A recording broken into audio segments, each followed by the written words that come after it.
Hi hello viewers welcome to NTV. నేను Tarak. This video is brought you by కలర్స్లో join అవ్వండి, ఫిట్గా హెల్దీగా ఉండండి.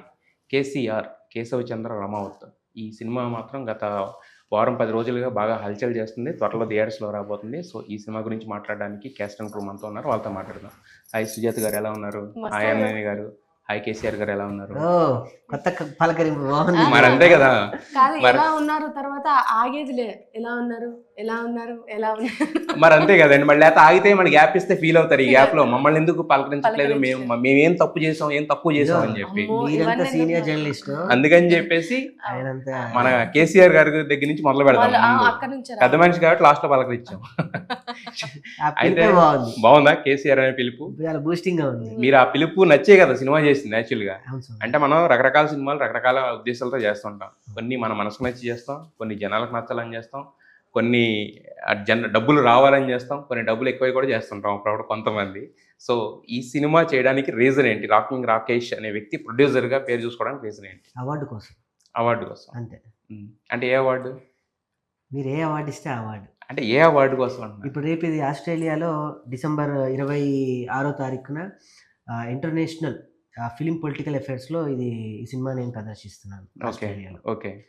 అలా ఏ కేటగిరీస్లో నా మూవీ వెళ్ళగలదో ఆ కేటగిరీస్లో నా మూవీ వేసి అక్కడి నుంచి అవార్డు తెచ్చుకునే ఒక దిశగా నా ప్రయత్నం, నా ఆశ. తప్ప డబ్బుండి కాదు, లింక్ ఏదన్నా కాదు, హీరో అవ్వాలని కాదు, ఏది కాదు, అవార్డు అంతే. బట్ ఈ సినిమాకి అవార్డు వస్తే మీరు హీరో అయిపోయినట్టే ఆల్రెడీ. ఇప్పుడు అయిపోయారు ఆల్రెడీ హీరో, బట్ మీరు తీసుకోవట్లేదు కాబట్టి అవార్డు వస్తే ఖచ్చితంగా హీరో అయినట్టే. కథ హీరో, ఇప్పటికీ కూడా కథ హీరో కథనే.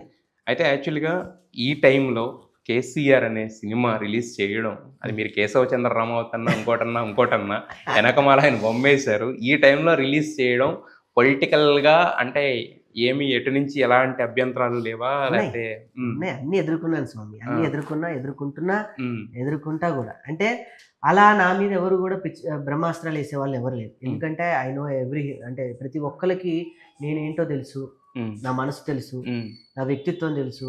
నేను మీ మీడియాలో ఉన్న ముందు నుంచే పెరిగిన వ్యక్తిని. ఏదో సడన్ గా నాకేదో దేవుడు అనుగ్రహం వల్ల, అదృష్టం వల్ల నేను పెద్ద స్టార్ అయిన వ్యక్తిని కాదు. మొదటి నుంచి నేను ఒక మిమిక్రీ ఆర్టిస్ట్ గా ఎన్ని మిమిక్రీలు మీ ముందు ఏం చేశానో తెలుసు, ఎన్ని వెంట్రలోక్విజన్ ప్రదర్శనలు చేశానో. సో అలాగానే రాకేష్ అనేవాడు మా ముందు ఎదుగుతున్నాడు, మా ముందు కష్టపడి వచ్చిన వ్యక్తిగానే రాకేష్ ని అలానే చూస్తారు. కానీ సడన్ గా హీరోగా నన్ను ఎవరు చూడరు. అంటే ఒక మీడియా చూస్తుంది, ఒక జనాలు చూస్తారు, ఇదంతా ఓకే. నేను అనేది ఇది పొలిటికల్ గా సర్కిల్ కి సంబంధం లేకపోతే కనుక పొలిటికల్ గా ఫ్రెండ్స్ ఉండొచ్చు స్వామి. అంటే ఈ టైంలో ఈ సినిమాకి ఇందాక మీరు అన్నారు కదా వచ్చినాయి వస్తున్నాయి అని చెప్పేసి, పిచ్చుకు మీద బ్రహ్మాస్త్రం ఇయ్యకపోవచ్చు కానీ పిచ్చుకు తగ్గ అస్త్రాలు కూడా చాలా ఉంటాయి. సో మరి ఈ సినిమా అంటే ఎందుకంటే మీరు స్టార్ట్ చేసింది బిఫోర్ ఎలక్షన్స్ యాక్చువల్గా. అప్పుడున్న సిచ్యువేషన్స్ లో మీరు అప్పుడు రిలీజ్ చేస్తుంటే అది పెద్ద అసలు మ్యాటరే కాదు, అది వేరే విధంగా ఉండేది. ఎందుకంటే కేసీఆర్ గారితోనే సాంగ్ లాంచ్ చేయించారు కాబట్టి ఈ సినిమా సాంగ్. సో మరి ఇప్పుడు దాకా రావడానికి రీజన్ ఏంటి? ఇప్పుడు అంటే వస్తున్న దాంట్లో మీకు ప్రోత్సాహం ఏముందా, లేదా ఎక్కడన్నా ఆపే ఇదేమన్నా గేట్స్ ఏమన్నా పడుతున్నాయా స్వామి? ఇప్పటి వరకు జరిగినటువంటి విషయాల్లో ప్రెస్ మీట్ నే అంత సక్సెస్ చేసుకున్న ఆర్టిస్ట్ ఇంతవరకు లేరు, మీకు తెలుసా విషయం. ఇంకో రెండో విషయం ఏంటంటే, ఒక సినిమా వేసి ఆ సినిమాని డిస్ట్రిబ్యూటర్లకు ఇచ్చేటువంటి రోజులు కూడా ఇవి కాదు. ఎవరి కాళ్ళు ఓన్ డిస్ట్రిబ్యూషన్ చేసుకోవాలి, లేదా సినిమాని ఒక సంస్థకి ఇచ్చి ఇంకా ఎదురు డబ్బులు ఇచ్చి ఆ పోస్టర్లో, క్యూబ్లో ఇంకేవో డబ్బులు మనమే రివర్స్గా ఒక 45-50 లక్షలు ఖర్చు పెట్టే రోజులు ఇవి. నేను సింగిల్ ఎన్పి నా సినిమాకి నేను సినిమా మీదే పెట్టా, డిస్ట్రిబ్యూషన్ మాత్రం ద్రీపా ఆర్ట్స్ వాళ్ళు చేయడానికి ముందుకు వచ్చారు అని అంటే కేవలం నా ట్రైలర్ చూసే. సినిమా వేస్తానంటే కూడా ఆ 15,000 కూడా నీకు మిగులుతాయి కదా రాకేష్, షో చేసే బదులు డిస్ట్రిబ్యూటర్స్ అందరినీ పంపించే, నేనున్నా నీకు అని ఆ పూటకి నాకు ఆయన చెప్పి వెళ్ళిపోయిన తర్వాత అందరూ మాటలు చెప్తారే అని అనుకున్నాను తప్ప, సడన్ గా ఫోన్ చేసి ఇది మనమే చేస్తున్నాం వచ్చి సొంతకం కూడా లేదు సార్. మాటతో అయిపోయింది నా సినిమా డిస్ట్రిబ్యూషన్. అలా ఆస్ట్రేలియా, అమెరికా, ఆస్ట్రేలియా వచ్చి సదరన్ ఇంటర్నేషనల్ వాళ్ళు చేస్తున్నారు, యుఎస్ వచ్చేసి టెక్ ఫ్లిక్స్ వాళ్ళు చేస్తారు. టెక్ ఫ్లిక్స్ వాళ్ళు మహా అయితే అమెరికాలో 5 థియేటర్స్ పెద్ద సినిమాలకి ఇవ్వటం కాదా, నా సినిమాకి 8 థియేటర్లు ఇస్తున్నారు. ఏమో రేపు ఇంకొన్ని 8 అవుతాయి, 10 అవుతాయేమో. ఆస్ట్రేలియాలో స్క్రీనింగ్స్ పడ్డమే కష్టం అక్కడ. అంటే అక్కడ ఉన్నటువంటి టెక్నికల్ ఇది ప్రకారం నా దానికి ఒక 15 నుంచి 10 థియేటర్లు నాకు వస్తున్నాయి. ఓకే. ఒక్క నైజాంలోనే నాకు 70 థియేటర్లు వస్తున్నాయి. అంటే అదంతా కేసీఆర్ మహత్యమా? అంటే పేరు అని లేదు, పేరు ఒకటి అయి ఉంటే ఈ పేరు పెట్టి నా రాకేష్ ఏం చేసి ఏమవుతాడో అని ఒక భయం కూడా ఉంటుంది. అలా ప్రేమించే వాళ్ళు ఉన్నారు కాబట్టి ఈ సినిమా వరల్డ్ వైజ్ గా 22nd రిలీజ్ చేయగలుగుతున్నానంటే నాకు అదే పెద్ద సక్సెస్ గా ఉంది. నిజంగా చెప్పాలంటే ఎంత కష్టపడి ఉంటాను నాకు తెలుసు, నా ఫ్యామిలీకి తెలుసు. రేపు ఈ సినిమా థియేటర్లో పడి సో సక్సెస్ అయినా సినిమా చేస్తా, ఫెయిల్ అయినా మళ్ళీ సినిమానే చేస్తా. నాకు సినిమా తప్ప ఏం తెలియదు. నెక్స్ట్ ఏం చేస్తారు? రేవంత్ చేస్తారా? చేస్తా. మీరు ఇలా అనుకునే చాలా మంది అంటే బేసిక్ గా ఖచ్చితంగా అనుకుంటారు రాకేష్. నేను ఎందుకు అడుగుతున్నాను అంటే అదే ఇప్పుడు బేసిక్ ఏంటంటే ఇప్పుడు నేను అన్నట్టు అదే ఇప్పుడు పవర్ లో ఉన్నారనుకోండి కాకపడ్డాను కానీ అనేస్తారు. లాస్ట్ టైం మీరు స్టార్ట్ చేసినప్పుడు కూడా చాలా మంది అనుకున్నది అదే. స్టార్ట్ చేసినప్పటికీ ఎలక్షన్స్ స్టార్ట్ అయిపోయినాయి అంటే స్టార్ట్ అయినాయి కానీ బట్ నాకు చెప్పింది అంటే రాకేష్ 1 week షూటింగ్ రిలీజ్ చేసేస్తాం యాజ్ ఎర్లీ యాజ్ పాసిబుల్ అని అప్పుడు మాట్లాడుకున్న దాంట్లో అనుకున్నాం యాక్చువల్ గా. అప్పుడు జనరల్ గా ఎవరైనా అనుకుంటారు, ఇప్పుడు అది కాదు కాబట్టి ఈ టైంలో రిలీజ్ చేస్తారంటే మేబీ మీలా అనుకునే వాళ్ళందరికీ ఏదో ఒకటి చెప్పడానికి ఇలా చేసాడేమో. పార్టీ ఉండి, పార్టీ వెనక బినామీలు ఉండి, బినామీ వెనక కోట్లుండి, కోట్ల వెనక ఇంకేమో ఉండి చేస్తా. అప్పుడు నా నిజాయితీ బయటపడి నా కష్టం ఇంత బయటపడకపోయి ఉండొచ్చు. ముందు జరుగుంటే ఎస్ ఎగ్జాక్ట్లీ మీరు అంటున్నారు కాబట్టి. అప్పుడు ఏదో ట్రాష్ జరిగేది, పెద్ద ట్రాష్ జరిగేది. ఏదో పెద్ద సంస్థ దీని మీద లోగో పులుముకొని మేము చేసామని మైకులు పట్టుకొని గంట ప్రసంగాలు ఇచ్చేవాళ్ళం పెద్దవాళ్ళంతా కలిసి. లేదు కాబట్టే జెన్యూన్ గా నాకు ఆ శివుడు తోడున్నాడు కాబట్టే ఇది జెన్యూన్ గా ప్రోడక్ట్ జెన్యూన్ గా పోర్ట్రేట్ అవ్వాలి, జెన్యూన్ కి దారి తీయాలి. ఈ అబ్బాయి పడుతుంది కష్టం డబ్బు కాదు అవార్డు కోసం అని అటు తిప్పాడు. దీని వెనక ఇంకేదైనా పెద్ద ఆస్తం ఉంటే మేబీ అవార్డు ఇక్కడ దాకా కూడా వచ్చేది కాదేమో. అయితే వెల్కమ్ టు టాలీవుడ్ అనన్య కృష్ణ. యాక్చువల్గా సత్యకృష్ణన్ గారి అమ్మాయి అని చెప్తే నమ్మరు ఎవరు, ఇప్పుడు కూడా నమ్మరు. ఎందుకంటే ఆవిడే మీకు సిస్టర్ లా ఉన్నారు. ఆవిడకి మీరు కూతురు అంటే నమ్మడం కష్టంగానే ఉంది, బట్ నమ్మి తీరాలి. సో ఫస్ట్ ఆఫ్ ఆల్ అంటే మీకు ఎవరో లేకుండా రావడం, ఆడిషన్స్ ఇవ్వడం ఇదంతా ఓకే. మీకు ఆల్రెడీ మీ అమ్మగారి చాలా పెద్ద ఆర్టిస్టు, ఆవిడకి చాలా ఇది ఉంది. సో మరి ఇలాంటి సినిమాకి అని అన్నప్పుడు ఆవిడ అంటే కాల్ ఎవరిది? ఇది ఆవిడ కాలా మీ కాల్ చెయ్యాలి ఈ సినిమాలో? ఇద్దరు కలిసి కాల్ తీసుకున్నాము. రాకేష్ గారు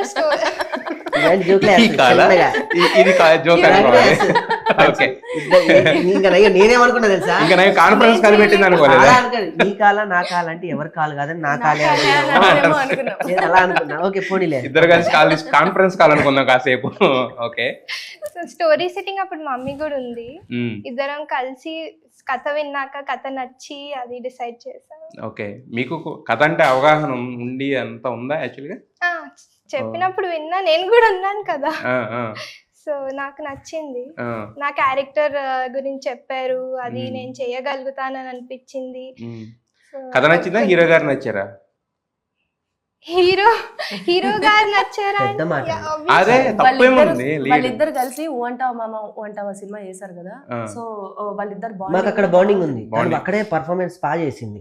తను హీరోయిన్, యశ్వంత్ ఇంకొక అతను హీరో. అక్కడ నేను ఒక క్యారెక్టర్ చేశాను నేను కూడా. అక్కడే నేను తన పర్ఫార్మెన్స్ చూసాను. రేలంగి గారు ఎప్పుడు పొగుడుతూ ఉండాలి. నా ప్రిలీజ్ ఈవెంట్, నా ప్రెస్ మీట్ కూడా వచ్చి నా గురించి నేను రేలంగి అన్న మీరేంటి సార్ నా గురించి చెప్తున్నారని, బాగా చేసిందయ్యా నాకు ఇంత చేయిస్తారో నాకు తెలియట్లేదు అంటే. రేలంగి గారు అనే వ్యక్తి ఒక 170-130 సినిమాలకి దర్శకత్వం వహించినటువంటి ఒక కామెడీ కింగ్ డైరెక్టర్. ఒక ఎమోషన్ని గ్రాప్స్ చేయగలిగారంటే మేబీ ఆయన అంటాం ఆ రోజు నా నమ్మకానికి కూడా నాంది తీసింది. లేకపోతే నేను గుడ్డిగా నమ్మేవాడిని అయితే కాదు. అంత బాగా అదే మీకు అంటే మాకు ట్రైలర్ లో కూడా కామెడీ సీన్స్ బాగున్నాయి, బట్ దానికన్నా కూడా ఎమోషన్ అనేది ఏ సినిమా అయినా ఎంతసేపు నవ్వించినా చివరి 10 నిమిషాలు ఎమోషన్ అనేది జనాలను క్యారీ చేస్తూ బయటకు వస్తారు యాక్చువల్ గా. సో ఎమోషనల్ సీన్స్ లో అయితే మాత్రం మీరు కొత్త ఆర్టిస్ట్ లేదా కొత్త యాక్టర్ అనేది అయితే అనిపించలేదు, చాలా మెచ్యూర్డ్ గా చేశారు యాక్చువల్ గా. So congratulations for that. Thank you so much. Yeah ఇక సూపర్ సుజాత గారి దగ్గరికి వద్దాం. మీరు నిజంగా సూపర్ అండి, మీరు నిజంగా సూపర్ సుజాత అండి. యాక్చువల్గా ఎందుకన్నానంటే సూపర్ సుజాత అని, యాక్చువల్గా మీకంటూ ఒక స్థాయి సంపాదించుకున్న తర్వాత అన్ఎక్స్పెక్టెడ్ గా జబర్దస్త్కి వచ్చారు. జబర్దస్త్ లో ఒక లైఫ్ అంటే ఆయన కామెడీని కదా చెప్పి నవ్వి చెప్దాం అని చెప్పేసి. సో అక్కడ ఆయన్ని కలవడం జరిగింది. సో ఇక్కడ దాకా ఈ ప్రయాణం అనేది సాగుతూ ఉంది. హ్యాపీ పాప దాకా వచ్చింది. చూసారా, మంచి రైటర్ కూడా ఉన్నారు. నెక్స్ట్ సినిమాకి మీరు రైటర్ డబ్బులు వేస్ట్ చేసి భాష అంతా ఎంత రాశారు మొత్తం? చెక్కుల మీద రాసింది, చెక్కుల మీద రాసి పేపర్ల మీద రాసింది. ఎక్స్పెక్ట్ చేయలేదు కానీ పేపర్ల మీద రాశారు. పేపర్ మీద రాశారు అంటే మీకు ఇది అప్పటి నుంచే ఉందన్నమాట అయితే. జర్నలిస్ట్ ఫీల్ నుంచి వచ్చింది కాబట్టి. ఓకే ఓకే, మీకు ఆ రకంగా కూడా డబ్బులు కలిసి వచ్చినాయి. ఇప్పుడు మీరు అనాలి సూపర్ సుజాత నువ్వు అని యాక్చువల్గా. అయితే మరి రాకేష్ గారు ఇలా ఒక నిర్ణయం తీసుకుని నేను సినిమా చేద్దాం అనుకుంటున్నా అన్నప్పుడు యాక్చువల్గా బేసిక్ ఏంటంటే ఆయన అవార్డు కోసం ఇదంతా ఓకే, బట్ కాకపోతే ఏంటంటే యాజ్ ఎ హౌస్ వైఫ్ కింద మీకు ఒక ఇది ఉంటుంది కదా, ఎందుకంటే ఇప్పుడే ఎదుగుతున్నాం మనం, లైఫ్లో సెటిల్ అవుతున్నాం, ఒక కారు అని ఒక ఇల్లు అని సొంతంగా ఇప్పుడు నెక్స్ట్ పిల్లలు ప్లాన్ చేసుకున్నప్పుడు ఒక భయం అనేది ఉంటుంది కదా, మరి మీకు ఆ భయం ఏం లేకుండా డైరెక్ట్గా రెడీ అనేయడానికి రీజన్ అంటే లైఫ్ లో ఏదన్నా అచీవ్మెంట్ చేయాలని కొంతమందికి అనిపిస్తుంది, అందరికి అనిపించదు. చాలా మంది మీరు అన్నట్టు కొంచెం సేఫ్ అనే బతుకుదాం, ఎందుకు మనకు రిస్కులు అని అనుకుంటారు, కానీ కొంతమంది రిస్క్ చేసి బతకాలనుకుంటారు. అట్లాంటి క్యారెక్టర్ ఆయనది. ఏదైనా సరే మా లైఫ్ లో నాకు ఏది ఎవ్వరు వెనక నుంచి ఇయ్యలేదు ఆయనకు. అంటే అన్ని తనంతట తాను కష్టపడి, మీకన్నా ముందు నాకే తెలుసు రాకేష్ కాబట్టి సో పర్లేదు, మీకు తెలుసు కదా, తనంతట తాను సమకూర్చుకున్నాను. లైఫ్ లో ఉన్న ఒక అచీవ్మెంట్, నేను ఏదో ఒకటి నేను చేయాలి, స్టోరీస్ నాకు ఇష్టము, నేను డైరెక్షన్ చేయాలి, నేను ఒక ప్రొడక్షన్ పెట్టుకోవాలి, ఒక మంచి కథ తీయాలి అనేది థాట్ ఆయనకున్నాను. నాకు నా లైఫ్ లో నేను ఏం కావాలనుకున్నా, ఏం చేయాలనుకున్నా అన్ని నేను చేసేసిన. నా పెళ్లితోనే అన్ని అయిపోయినాయి నాకు. ఇప్పుడు నాకు ఏదైనా జీవితం ఉందంటే బోనస్ దేవుడు నాకు గాడ్ గిఫ్ట్ గా నాకు ఇస్తున్నాను అంటే నేను హ్యాపీగా నేను బతుకుతున్నా అనుకుంటా. చెయ్యాలనే అచీవ్మెంట్ తో ఉన్నాడు కదా ఆయనకి, నేను ఎందుకు సపోర్ట్ చేయదు, ఎందుకు నేను అంటే కరెక్టేనండి. కానీ అంటే ఓన్లీ మీరు అన్నట్టు ఒక డైరెక్షన్ ఇదంటే పర్వాలేదు, బట్ ప్రొడ్యూసర్ కింద అన్నప్పుడు ఒక చిన్న మైండ్ లో పర్వాలేదన్న. ఎందుకంటే ఇప్పుడు ఈ ఏజ్ లోనే చేయగలుగుతాం, ఏ అచీవ్మెంట్ చేసిన తర్వాత ఏదైనా సరే ఇంకెట్లనైనా బతుకుతాం, సంపాదించుకునే తెలివి ఉన్నది, కాలరెక్కలు మంచుకున్న రోజులు ఏదో ఒకటి పని చేసుకుని మనం మంచిగానే బతుకుతాం. అచీవ్మెంట్ చేయాలని నీకు అనిపించింది కాబట్టి నువ్వు చేసి ఎట్లనైనా బతుకు, సంపాదించుకునేది ఏమున్నది, ఇప్పుడు సగంలోనే ఉన్నది కదా వయసు, ఇంకా మస్తుగా సంపాదించుకో. రాకేష్ నీ అచీవ్మెంట్ అంటే ఇంతకుముందు నేను కమెడియన్, జబర్దస్త్ సినిమా చేశాను ఇవన్నీ కాదు, ఆవిడ పెళ్లి చేసుకోవడం నీ అచీవ్మెంట్ నాకైతే అదే అనిపిస్తుంది యాక్చువల్ గా. ఎందుకంటే ఎంత సపోర్ట్ చేసే వైఫ్ దొరకడం అనేది, డబ్బులు పెడుతున్నప్పుడు. తనకి అప్పటికి సేవ్ ద టైగర్స్ ద్వారా మంచి పేరు వచ్చింది, చాలా కథలు వింటా ఉంది. అప్పటికి ప్రియదర్శి కాంబినేషన్, నా సినిమాలో కూడా ఒక టైంలో భయపడ్డా, పెట్టుకోవచ్చా పెట్టుకోకూడదా, డబ్బులు అడుగుదేమో, డబ్బులు అని కాదు. అప్పటికి తను మార్కెట్ లో ఒక ఇది బ్రాండ్ వేసి ఉన్నారు కదా దాన్ని మళ్ళీ. కానీ డైరెక్టర్ గారు ఇదంతా కూడా ఓన్లీ బికాస్ ఆఫ్ డైరెక్టర్ గారు. తనే మధ్యలో నాకు ఈ క్యారెక్టర్ కావాలి, ఎట్టి పరిస్థితిలో రాయండి అని పెట్టింది డైరెక్టర్ గారు. నిజంగా తను నాకంటే ఇంత అద్భుతమైన కథలు అయిన స్టార్ట్ చేసిన దగ్గర నుంచి నేను అడుగుతూనే ఉంది అనమాట, స్టోరీ చాలా మంచిగా వస్తుంది, నాకు ఒక క్యారెక్టర్ పెట్టుండ్రు ఇంట్లో అని. అంటే లేదమ్మా, ఈ స్టోరీ అంతా కూడా ఎమోషన్ బాగా అదే, నీ క్యారెక్టర్ మీద ఆల్రెడీ జనాలకు ఒక ఎక్స్పెక్టేషన్ ఉన్నది, నేను తీసుకోకపోయినా సరే కానీ నిన్ను నేను డిసప్పాయింట్ చేయను కదా. ఫస్ట్ సేవ్ ద టైగర్ కథ విన్నదే నేను. ఓకే, నాకంటే ముందు ఆయన విన్న తర్వాతనే నేను టైగర్ కాబట్టి ఆయన అంటే లేదు అలా నాకు డైరెక్టర్ గారు, తేజ అన్న నా ఫ్రెండ్, మంచి స్నేహితులు, ప్రదీప్ అన్న నాకు అందరు పక్కనే ఇంటి పక్కనే ఉంటారు, అవన్నీ కలిసి విన్నా నేను. నాకు క్యారెక్టర్ పడితే బాగుండన్న ఆలోచనలోనే ఉన్నాను, కానీ వేనన్నా తన పేరు చెప్పి తర్వాత నాకు పిలిపించి ఈ కథ చెప్పి ఎలా ఉంటుంది అంటే లేదు 100% తనే అంటే తను తర్వాత విని అంటే నిజంగా అంత పెద్ద సక్సెస్ ఈ రోజులో రావడం అంటే నిజంగా నాకన్నా పెద్ద ఆర్టిస్ట్. అయితే యాక్చువల్గా అంటే కేశవ చంద్ర రామావత్ కేసీఆర్ అని పెట్టారు, అంటే కథ వేరే విధంగా ఉన్నప్పుడు ఆయనకి సంబంధించిన బయోపిక్ కాదు, ఆయన మీద ఏది కానప్పుడు ఎందుకు అంటే పొలిటికల్ ఐబాల్స్ కోసమేనా అంటే కేసీఆర్ అంటే ఇప్పుడు చాలా మంది లీడర్స్ ఉన్నారు కదా, ఇప్పుడు ఫామ్ లో ఉన్న లీడర్ నే తీసుకొని కేసీఆర్ మీదే చేయడానికి రీజన్ మంచిదన్న. ఆ తాండాలో పుట్టిన కుర్రోడు మన చిన్న జీవితంలో ఉన్న మన లైఫ్లో మీకు తెలుసో తెలియకో మీ లైఫ్లో మిమ్మల్ని ప్రేరేపించిన వ్యక్తి ఎవరో ఒకళ్ళు ఉంటారు, అది ఎవరైనా ఉండొచ్చు. సినిమాలోకి వచ్చినప్పుడేమో మెగాస్టార్ అంటాం, జర్నలిజంలోకి వచ్చినప్పుడు ఒకళ్ళు అంటాం, ఇలా ఒక్కొక్క వృత్తికి ఒక్కొక్కళ్ళు చిన్నప్పుడు మనకు తెలియని ఒక వయసులో వాళ్ళ లైఫ్ ముద్రపడిపోతుంది ఆయన ఫ్యాన్ అని. అలా ఈ కథలో లంబాడి జీవితాల్లో వాళ్ళ స్థితిగతుల్లో ఉన్న దిగువ మధ్య తరగతిగా బతికేటువంటి మినిమం నీళ్ళ సౌకర్యం కూడా లేని ఒక తాండాల కుర్రోడు ఒక టైంలో ఒక టార్చ్ లాగా అతన్ని చూస్తారు. ఒక కుర్రోడు అక్కడ బలమైన ముద్రనే జీవితాంతం ఉండిపోతుంది తెలుసో తెలియకో. అలా పడిన ముద్రనే కేసీఆర్ అనే వ్యక్తి. ఆడ పేరు కూడా మార్చేసుకున్నాడు. అది మీకు పడిన ముద్ర అనుకోవచ్చు. మీ మనసు నేను కథ రాస్తూ రాస్తూ రాస్తూ రాస్తూ చేస్తూ చేస్తూ నేను నిజంగా ఆయన ఫ్యాన్ అయిపోయాను. ఫస్ట్ అనుకోలేదు నేను అసలు. నేను రాజ్బాబు గారి ఫ్యాన్, మీకు తెలుసు. మొత్తం పొద్దున్న లేస్తే నా ఇంటి ఫస్ట్ ఎవరి ఫోటో ఉంటుంది అంటే రాజ్బాబు గారి ఫోటో ఉంటుంది. ఆయనకే దండం పెట్టుకుంటా, ఆయన్ని ఏ రకంగా ఉంటాను, నా లైఫ్ మొత్తం రాజ్బాబు గారి ట్రీట్ లానే చేసుకుందాం అనే ఇట్లానే ఉంటుంది. నాకు సడన్ గా ఈ కథ అనుకున్నప్పుడు తెలియకుండా నేను బిగ్ ఫ్యాన్ ఆఫ్ కేసీఆర్ గారికి. నేను అందుకే నేను ఆయన పక్కన కూర్చున్నప్పుడు కూడా నేను ఆయనతో తను ఒకసారి కలిపి పిలిపించాను. నేను 2-3 సార్లు నేను వెళ్ళి కలవడం జరిగింది. కథ గురించి పక్కన దేశపతి శ్రీనివాస్ గారు, గోరెటి వెంకన్న గారు, పెద్ద పెద్ద కవులు, కళాకారులు మధ్య నేను నుంచొని ఒక కథను నరేట్ చేస్తున్నా. నా వయసు అంతా, వాళ్ళ అనుభవం అంత లేదు. ఆయన అలా కూర్చొని దాన్ని అలా చేద్దాం, దీని ఇలా అంటే అక్కడే నాకు 100 అవార్డులతో ఆయన ఇన్పుట్స్ వచ్చినాయా? ఉన్నాయి. అయ్యో, నా ఫస్ట్ పాటలోనే పాట లాంచ్ చేయించడం తెలుసు. ఆయన ఆ పాటని మళ్ళీ ఇలా కాదు ఇలా రాయాలని సరిచేసి మళ్ళీ కొంతమంది తెలంగాణ కవుల పేర్లను సిద్ధప్ప, వరకవి, చాణక్యులు అని, తెలంగాణ ఇంతకుముందు రాణి రుద్రమదేవి కన్నా పరిపాలించింది ఎవరంటే చాణక్య రాజులు అని, చాణక్య గోపుర ధామాలని, ఆ కట్టడాలు వాటన్నిటిని లోతుగా వెళ్ళి నిద్ర లేపడిగినా కూడా తెలంగాణ యొక్క భూస్వరూపం ఎంత, దాని లోతు ఎంత, దాని చుట్టూ ఉన్నటువంటి కొలతలు ఎంత, ఎన్ని చదవ. ఈ సినిమాకి ఏంటి ఇన్పుట్స్? ఇన్పుట్స్ అంటే తెలంగాణ చరిత్రలో నేను చూపించాను. తెలంగాణ అంటే మీరు కథ చెప్పినప్పుడు కొన్ని సరి చేశారన్నారు కదా, ఉద్యమంకి సంబంధించి కొన్ని ఉన్నాయి. పాటల సాహిత్యంకి కేసీఆర్ గారి మొత్తం సరి చేశారు. అంటే మేము ఈ షూటింగ్ అంతా మేము తాండాలో చేసినాం.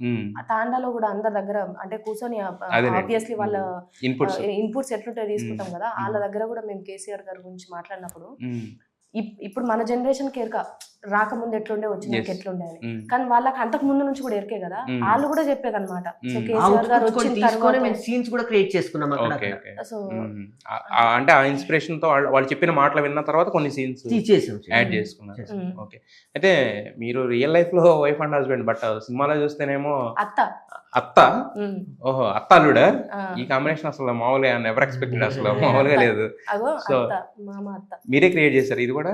లేదు, అంజి గారు రాజ్ కుమార్ గారు నా ఫ్రెండ్ రైటర్. నాకు 13 సంవత్సరాలుగా జబర్దస్త్ లో రైటర్ గా, వండర్ఫుల్ రైటర్.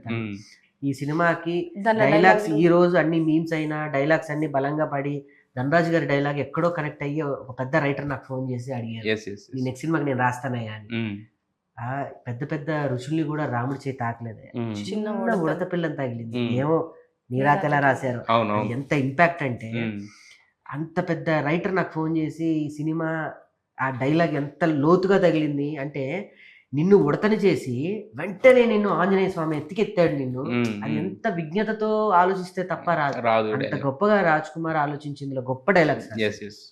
అయితే యాక్చువల్గా మరి జబర్దస్త్ నుంచి ఇంతమంది వచ్చారు, ఎవరో కూడా సినిమా ప్రొడ్యూస్ చేసే స్థాయి వరకు రాలేదండి. డైరెక్టర్స్ అయ్యారు, నటులు అయ్యారు, హీరోస్ అయ్యారు తప్ప, బట్ ప్రొడ్యూస్ చేయడం అనేది మీతోనే స్టార్ట్ అనుకుంటున్నా తెలిసి. మరి ఇది చేస్తానని చెప్తున్నప్పుడు మీ జబర్దస్త్ ఫ్యామిలీ, మీ కమెడియన్స్ ఫ్యామిలీ ఏమన్నారు? అంటే ఎందుకు అన్నారా, రిస్క్ అన్నారా, ప్రోత్సహించారా, అట్లా ఏమన్నారు? 18 వాళ్ళు వస్తారు, వాళ్ళనే అడగాలి క్వశ్చన్. నేనే అడుగుతా. మీకు చెప్పుంటారు అంటే ఉంటారు, నవ్వే వాళ్ళు ఉంటారు, భయపడే వాళ్ళు ఉంటారు. నేను వాళ్ళ ముందే ఎదిగాను, వాళ్ళ ముందే చేశాను. వివిధ రకాల మాటలు ఉంటాయి, వివిధ రకాలుగా మాట్లాడుకుంటారు. ఈ ఆ మాటలన్నీ తీసుకుంటే నేను అక్కడే ఆగిపోతాను. నేను ఇంకా నా ప్రయాణం చాలా ముందు ఉంది కదా, సో వదిలేసి ప్రయాణం చేయడమే మంచిది. ప్రోత్సహించకపోతే ఈ రోజు ఈ సినిమా ఇక్కడ దాకా వచ్చేది కదా. అసలు వచ్చినా, రేపొద్దున ఆది వచ్చినా, లేకపోతే రోజా గారు, నాగబాబు గారు వచ్చినా, ఈ సినిమా రిలీజ్ ఫంక్షన్ కి ఎవరు వచ్చినా కూడా నా జబర్దస్త్ వల్లనే వస్తారు వాళ్ళంతా. అయితే ఇప్పుడు మీరు చెప్తున్న పేర్లే చాలా కాంట్రాస్ట్ గా అనిపిస్తున్నాయి. రేపు పొద్దున ఎలా ఉండబోతుంది అనేది ఫంక్షన్. అంటే ఏం లేదు, ఒక పక్కన రోజా గారు అంటున్నారు, ఒక పక్కన ఆది గారు అంటున్నారు, ఒక పక్కన నాగబాబు గారు అంటున్నారు. అంటే మీరందరూ కమెడియన్స్ ఫ్యామిలీ, మీరందరూ జబర్దస్త్ ఫ్యామిలీ అనేది ఒక్కసారి కొంచెం పక్కగా జరిపితే ఇప్పుడున్న పొలిటికల్ సినారియోలో ఎవరు ఎలా మాట్లాడతారో ఏంటనేది కూడా క్యూరియస్. మా ఊర్లో ఒక ఎమ్మెల్యే ఉన్నాడు, వాళ్ళ ఇంట్లోనే ఒక బీజేపీ ఉంది, వాళ్ళ ఇంట్లోనే ఒక కాంగ్రెస్ ఉంది, వాళ్ళ ఇంట్లోనే టీడీపీ ఉంది. ఒక ఇంట్లో 3 పార్టీలు ఉన్నప్పుడు మా కుటుంబంలో వివిధ రకాలు ఉండదు. 3 పార్టీలు ఉండొచ్చు, పార్టీలు ఉండొచ్చు, కానీ పార్టీలు మాటలు అనేవి కోటలు దాటినప్పుడు ఏమవుతుందంటే కొంచెం ఇబ్బంది అవుతుంది. చిన్న సినిమా చిన్న సినిమా అంటే ఇంత పెద్దవాళ్ళని కలుపుతున్నారంటే చిన్న విషయం కాదు అది. మీరు చిన్న సినిమా అని ఇలా కూర్చొని చెప్పినా, ఎలా కూర్చొని చెప్పినా చిన్న విషయం కాదు. చాలా మంది నిజంగా మీరు చెప్పిన వాళ్ళందరూ వస్తే ఐబాల్స్ అని వేరే విధంగా టర్న్ అవుతాయి సినిమాకి. యాక్చువల్ గా మరి 18 చూద్దాం. అయితే వస్తున్నారా వీళ్ళందరూ? నిజంగా 18 వస్తారు. 18 వస్తున్నారు, అందరూ వస్తున్నారు. ఇంకెవరు పిలుస్తున్నారు? ఉన్నారు, ఊహించని గెస్టులు ఉన్నారు. చెప్పొచ్చు కదా, కొంచెం లీక్ చేయొచ్చు కదా. అంటే అన్నికనే లీక్ చేద్దాం, మళ్ళీ అక్కడ ఇంట్రెస్ట్. అరే ఇంట్రెస్ట్ క్రియేట్ అవుతుంది. ఇప్పుడు ట్రైలర్ లీక్ చేస్తే అందుకే కదా. ఎన్టీవీ నుంచి నేను వస్తాను, ఎన్టీవీ నుంచి మీరు కూడా వస్తారు గెస్ట్ గా. మీరు గెస్ట్ గా అనొద్దు, నేను ఫ్రెండ్ గా వస్తాను ఖచ్చితంగా. ఎందుకంటే రేపొద్దున సక్సెస్ అయిన తర్వాత సక్సెస్ పార్టీలో కూడా జాయిన్ అవ్వాలి కాబట్టి ఖచ్చితంగా నేను వచ్చి దాంట్లో. అవును మరి, అంటే ఇప్పుడు ఫ్రెండ్ సక్సెస్ అయితే నేను సక్సెస్ అయినట్టు కాదా? ఒక చిన్న సేమ్ ఇదే మాటతో మా వాడు సక్సెస్ అయితే మేము సక్సెస్ అయినట్టు కాదా అని వాళ్ళందరూ కూడా వస్తున్నారు. ఎస్ డెఫినెట్ గా అది అంటాను, నేను ఎప్పుడూ అంటాను. ఇప్పుడు అది తర్వాత నెక్స్ట్ సినిమా కూడా అనుకుందాం అది.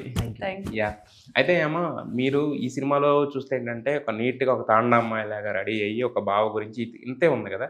బట్ కాకపోతే ఏంటంటే వస్తున్న వాళ్ళు ఏంటంటే కొంచెం గ్లామరస్గా కనిపిస్తే రోల్స్ వస్తాయేమో, లేకపోతే ఇలా రోల్స్ వస్తాయేమో, ఇలాంటివి ఉంటాయి కదా. మరి దీంట్లో ఆ యాంగిల్ ఏమన్నా ఉందా, లేదంటే జస్ట్ ఓన్లీ ఒక పల్లెటూరులో ఒక అమ్మాయి ఎలా ఉంటుందో అలాగే ఉంటుందో, సినిమాటిక్ లిబర్టీ తీసుకుని మిమ్మల్ని కూడా ఏమన్నా పోర్ట్రే చేశారా? లేదు, మొత్తం అంతా విలేజ్ బ్యాక్ డ్రాప్ కాబట్టి ఒక తాండ అమ్మాయి లాగే ఉన్నాను సినిమా మొత్తంలో. మరి కొంచెం గ్లామరస్ క్యారెక్టర్స్ అవి వస్తే కదా కొంచెం హీరోయిన్ కింద ముందుకెళ్ళాలంటే స్కోప్ ఉంటుంది కదా. అవి వస్తే అప్పుడు అలా గ్లామరస్ గా రెడీ అవ్వచ్చు మేకప్ వేసుకొని. అబ్బా, ఎంత చక్కగా చెప్పింది. అంటే ఇందులో మేకప్ లేదు. అదే ఆ విషయాన్ని ఇలా చెప్పింది అనమాట యాక్చువల్గా. మరి ఇది డబ్బింగ్ కూడా మీరేనా లేకపోతే మీరేనా? కానీ ఇక్కడ చూస్తేనేమో చిన్నపిల్లల లాగా ఉంది, అక్కడ చూస్తేనేమో చాలా మెచ్యూర్డ్ గా అనిపిస్తుంది యాక్చువల్గా. మీరు కెమెరా పెట్టి యాక్షన్ అంటే చూపిస్తుంది నట విశ్వరూపమా? ఒక సీన్ ఎనాక్ట్ చేస్తారా ఇద్దరు కలిసి? కొట్టే సీన్లు ఏమైనా ఉన్నాయా దీంట్లో? అస్సలు బావ మీద ఈగ కూడా వాళ్ళనే వాళ్ళ నాన్న అస్సలు ఎన్ని త్యాగాలు నాకు తను ఇంతమంది తను బాగా చేసిందని లేదా కామెంట్స్ లో పెట్టడం ఇంకా మైమ్ మధు గారు అని ఉన్నారు, మీకు తెలుసు. International mime artist. అవును, మైమ్ ఆర్టిస్ట్. మొత్తం టర్కీ దగ్గర నుంచి తెలుసు. అన్ని సెమినార్స్ చేస్తారు Yes. Only for mime. ఆయన నాకు ఒక రోజు ఫోన్ చేసి నన్ను రాజా అంటాడు. రాజా అలా చేసేసింది ఏంటి ఆ అమ్మాయి, ఏదో సెట్లో ఉంటే నేనే అనుకున్నా ఏం చేస్తున్నాడా రాకేష్ పోయి అమ్మాయిని పెట్టుకున్నాడు ఏంటని. నాకు అర్థం కావట్లేదు రాజా, నాకు ఇప్పుడు ఈ అమ్మాయి పరిస్థితి, ఒకరోజు సినిమా చూపిస్తావా అన్న. చూపిస్తానన్న. చూపించా. చూశాడు. వాయమ్మో రాజా ఏంటి ఆ ఎమోషన్ ఏంటి అంటే, తను ఈ సినిమాలో మహమ్మద్ గారు చాలా బాగా చేశారు. అటు ప్రేమని చూపించాలి నా మీద, కోపాన్ని చూపించాలి, ద్వేషాన్ని చూపించాలి, చచ్చేంత ప్రేమను చూపించాలి. ఇవన్నిటి బ్యాలెన్స్ చేయడం నేను ఒక్కనే చేశానని చాలా గర్వంగా చెప్పాడు ఆయన. ఇది ఓన్లీ మైమ్ ఆర్టిస్ట్ వల్లనే అవుతుంది. నాతో మహమ్మద్ గారు మాల్లో ఉన్నారు, ఆయన కూడా ఏంటి రాజా తెలుసో తెలియక అలా చేసేసింది చెప్పు అని అంటున్నాడు. తెలిసే చేసిందని చెప్పాలి మీరు. తెలియకనే అలా చేసింది, తెలిస్తే మళ్ళీ యాక్టింగ్ అనేది యాక్టింగ్ అదే ఓకే అంటే ఐ మీన్ తెలిసి చేసిందంటే యాక్టింగ్ తెలుసు కాబట్టి చేసేసింది. తన బాడీ బ్లడ్ లోనే ఉంది కాబట్టి అది ఎంత జీన్స్ లో ఉంది కాబట్టి అది డెఫినెట్ గా ఒప్పుకోవాలి.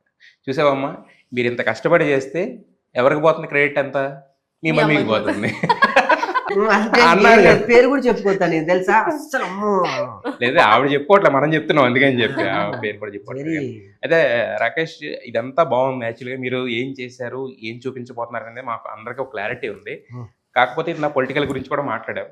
మరి దీన్ని సినిమాగానే చూడాలా, ఒక పొలిటికల్ పార్టీకి సంబంధించిన వ్యక్తి కింద కథ కింద చూడాలా, ఒక ఇన్స్పిరేషనల్ స్టోరీ కింద చూడాలా? దీనికి సంబంధించి కాంగ్రెస్ వాళ్ళకి ఎవరికన్నా ఆహ్వానాలు కానీ టికెట్స్ కానీ అందిస్తున్నారా? ఫస్ట్ ఆఫ్ ఆల్ ఇది ఏ పార్టీ సినిమా కాదు. కేసీఆర్ ఒక పార్టీకి సంబంధించిన వ్యక్తి కాదు. రేపు తెలంగాణలో 100 పార్టీలు వస్తాయి. ఆ 100 పార్టీలు చెప్పుకునే పేరు కేసీఆర్. నేను అట్లనే భావిస్తా. నా సినిమా పేరు Keshavachandra Ramavath, KCR. First of all మీరు ఇది రాజకీయ పార్టీ అనుకునే సినిమాకి వెళ్తే మీరు ఎంజాయ్ చేస్తారు. రాకేష్ బ్రహ్మాండమైన యాక్టర్ అని వెళ్తే బ్రహ్మాండమైన యాక్టింగ్ ఎంజాయ్ చేస్తారు. ఈ మైండ్ లో ఏది పెట్టుకొని సినిమాకి వెళ్తారో డెఫినెట్లీ అది మీకు ఉంటుంది. ఒక చెల్లి అనుకుంటుంది, మా అన్న బాగా ఎమోషన్ చేసి ఉంటాడు అని ఎమోషన్ ఉంటుంది. లేదు మా అక్క మంచి కామెడీ చేసి ఉంటుంది, కామెడీ ఉంటుంది.